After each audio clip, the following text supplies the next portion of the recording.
المنافق. بص بقى، عشان انت لسه اسير الصورة الكلاسيكية للمنافق اللي هو بيطاطي ويمحلس ويعمل خد ومداس، ده لسه موجود على فكرة، بس في بقى فيرجن احدث للمنافق.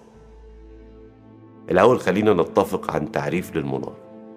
تعريفي انا ان المنافق هو شخص بيتبنى موقفين تجاه قضية او شخص بيغيرهم حسب المصلحة. ولغويا المنافق جاية من النفق، له مخرجين ومدخلين.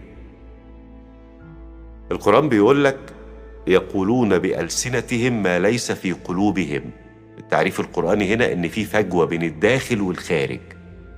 يتغدى مع يزيد، يكسر صيامه في نفس اليوم على الحصيرة مع الحسين، ويقول هنا كلام ويقول هنا كلام. واحد من الدروس اللي اتعلمتها من الدنيا ان اوعى تستنى المنافق يتدور لك يلتفت لك من بعيد كده، تشوفه تلاقي سلوكه وكلامه عن الناس بعينهم متناقض، يبقى لازم تخلي بالك.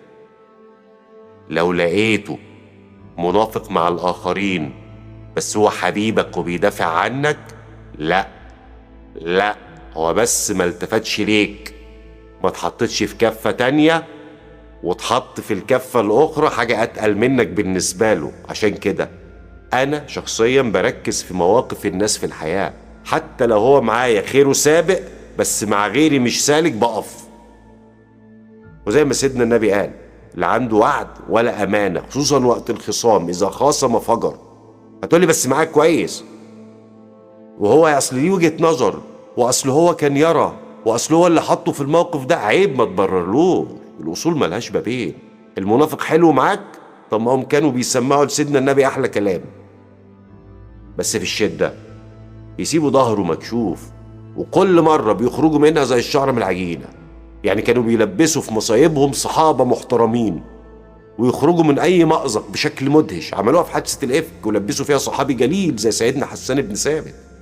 المنافق يا باشا في ظهرك، انت شايفه بيغش وينقل كلام ويحوط على مصلحته ويقبل شبهة، بس معاك جدع وشهم وكريم. لا يا كبير، لا. وحججه اللي انت شايفها متماسكة من وجهة نظره، انت عارف ان هي ضد الأصول. المنافق متلون، عايز يكسب كل الناس حتى لو على حساب نفسه. وعوده ما بينفذهاش، بيطعن في الظهر، جبان ما يقدرش يواجه، بيعمل الخلطة فيها نص حقيقة على نص خداع، نص حب على نص غش. وحريف ابن حرام مصفي في الدرك الأسفل من النار. شوف، الإسلام لا يتعاطف جملة وتفصيلا مع المنافق ولا بيخلق له مبررات. وحل المنافق الوحيد أن تزدريه، تطرده من حياتك. ولحد ما تعمل ده اوعى تديله معلومة عنك، أو تحكي له عن مشاعرك، أو تشركه في أفكارك. ابن حرام، النار أولى بيه مش قلبك.